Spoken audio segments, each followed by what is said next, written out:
Whoa, hold on tight because what I'm about to drop on you is fresh out of the Steel City. This ain't some cold news report. This is real talk for a die-hard fan who's been bleeding black and gold since the days of the Steel Curtain. The locker room is heating up, and we've got some serious intel that could shake things up. We're talking about news that could mess with the heart of the Steeler Nation. So I gotta ask, are we on the verge of a turnaround that could change the entire season? Before we dive into these black and gold bombshells, do me a quick favor that makes all the difference. This channel is home for the real fans, the ones who feel the Steel Curtain coursing through their veins. So, hit that subscribe button, ring the bell, and always drop a comment. Your voice makes the entire Steel Nation stronger. Look, man, this one's got the entire Steeler Nation talking. The word on the street is the Steelers might be bringing back a very familiar face. Wide receiver Deontay Johnson. Yep, that's right.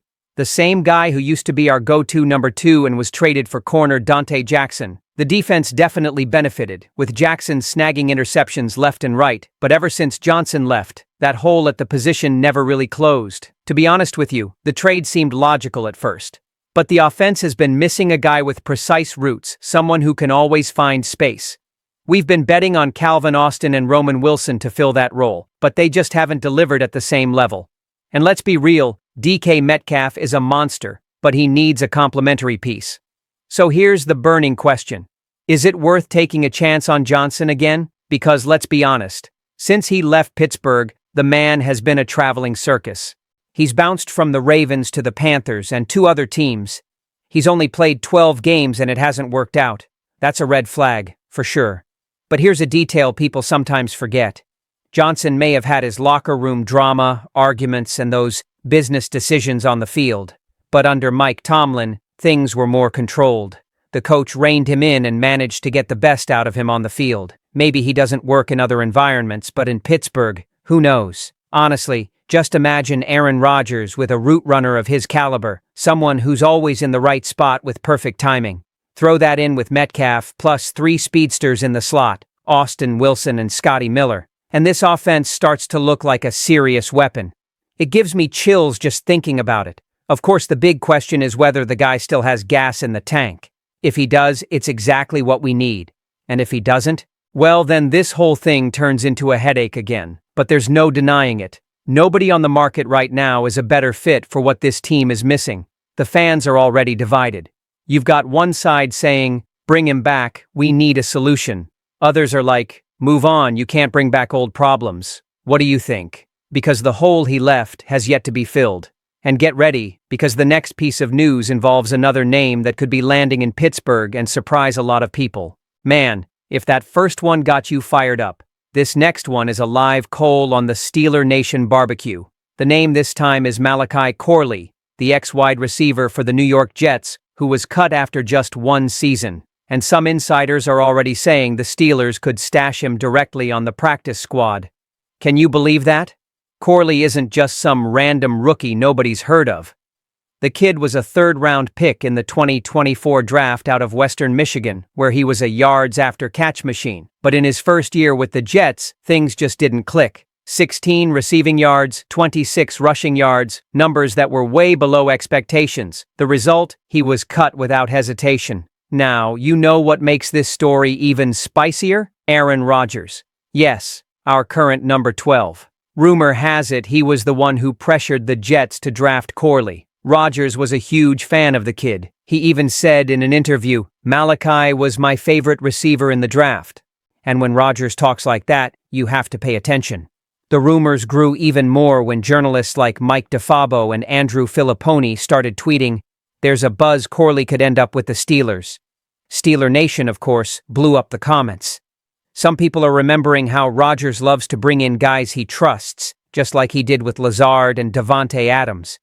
Others are suspicious, saying the kid hasn't shown anything so far and would just be another name in the pile. To be honest with you, I'm torn. On one hand, you can't ignore that our offense needs a jolt of dynamism. Having a young guy with explosive speed and raw talent could be gold if he's developed right. Arthur Smith could draw up some wild screen passes or quick routes to let him shine. On the other hand, if the Jets, a team with a history of desperation at wide receiver, couldn't figure out how to use him, is it all just smoke and no fire?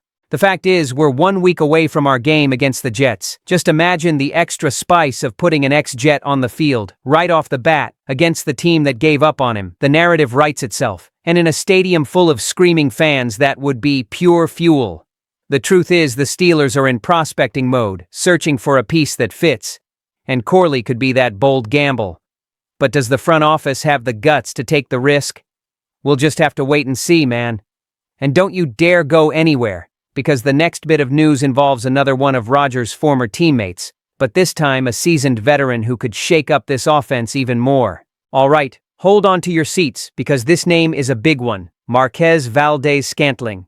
Yep, the almost 30-year-old veteran, a longtime acquaintance of our current QB Aaron Rodgers, could be making his way to Pittsburgh. After being cut by the Seattle Seahawks, the Steelers are already keeping a close eye on him. And I'm telling you, man, this could be a game-changer for the offense. Valdes-Scantling isn't a magazine cover star, but he's that wide receiver who knows how to stretch the field. At 6'4" and over 200 pounds, he's got the physical presence to challenge any secondary. His best year was back in 2020, playing with Rodgers, when he racked up over 600 yards and 6 TDs. That's not nothing. And listen, the chemistry between those two was always real. Rodgers knows where to throw it and MVS knows where to be. The fans are already starting to imagine the scene. Metcalf drawing double coverage, and Valdes-Scantling getting open deep. Rodgers, with his pinpoint accuracy on the long ball, could revive those connections we got so used to seeing in Green Bay. Just thinking about it gives me steel curtain chills. Of course, there's always the other side of the coin. The guy has bounced around with the Bills, Saints, and now he's out of Seattle. He hasn't been able to establish himself as a central piece in any of those places. That's part of the package. A useful veteran, but not a can't-miss guy. And that's the Steelers' dilemma. Do you bring in a veteran to complement your guys, or do you bet on youth? To be honest with you, I think it's absolutely worth considering. Because right now, our receiving core has holes. Metcalf is the top guy. Austin and Wilson are still young. Scotty Miller is a rotation player. And Skowronek, well, Skowronek is all effort and not much else. The offense needs someone who's used to big games, playoffs, and pressure. Valdes-Scantling brings exactly that. And we aren't the only ones looking at him. According to Aaron Wilson of KPRC2, the 49ers are also in the mix. San Francisco has been hit with injuries and could make a hard push for him. If the Steelers are too slow, they'll lose another piece that would fit perfectly. Steeler Nation is divided online. Some are saying, bring him in now, he and Rodgers have already proven they can work together. Others are pushing back, he's just an old vet who's going to take snaps from the young guys. I'm telling you, when push comes to shove, experience matters, and Rodgers, with a target he trusts, becomes a completely different player. So stay on high alert, because this drama is just getting started. And if you thought messing with the wide receiver room was controversial, wait until you hear the bomb about the final quarterback decision. Dude, nobody saw this one coming. The Steelers surprised everyone by keeping Skylar Thompson on the final roster. That's right, the 28-year-old quarterback who came in as a virtual unknown was an absolute standout in the preseason. The craziest part is he earned his spot by playing against reserves, but he showed a calmness and precision that reminded you of a battle-tested veteran. In 3 games, he completed 41 of 56 passes for a 73% completion rate, 4 touchdowns, just 1 interception. Those aren't just any stats. They're the stats of a guy who made the most of every second he was on the field. And honestly, with rookie Will Howard's injury, there was no way to ignore it. Now, think about this with me. Rodgers as the starter, Rudolph holding it down as the backup, Logan Woodside as the emergency guy, and Thompson earning a spot. That's 4 QBs on the initial roster. That's not common. Almost nobody does that. But Pittsburgh did. And to be fair, they did it for a good reason. Thompson showed he can be that insurance policy when you least expect it. To be completely honest with you, I don't think he's going to become a star. But as a die-hard fan, I can recognize effort when I see it. And this guy fought for it. It's no surprise that Steeler Nation filled X with praise for him. Let the man stay. He deserves it, they were writing. And I agree. The only thing that leaves a question mark is the future. What happens when Howard comes back from the injured reserve list around week 5? Is Thompson getting cut? Will they try to sneak him onto the practice squad? Because if he proves himself in those first few weeks, some desperate team could swoop in and steal him. The NFL doesn't give you any breaks.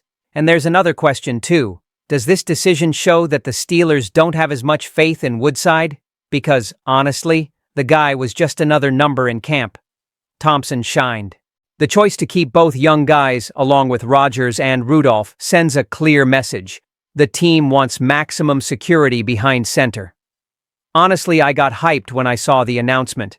Because it's the kind of decision that goes against the league's rigid rulebook. It shows that Pittsburgh still bets on guys who prove their value on the field, not just on paper. And that, my man, is a tradition that goes all the way back to the Steel Curtain. Now, the big question is, if Thompson gets called into a real game, can he handle the pressure? That's a question we won't have an answer to until the ball is in the air. You know what gets me about all this, man? It's realizing that the Steelers are at one of those crossroads where every decision is as heavy as lead. Reopening the door for Johnson, taking a gamble on a kid like Corley, bringing in the experience of Valdez-Scantling, keeping Thompson on the roster.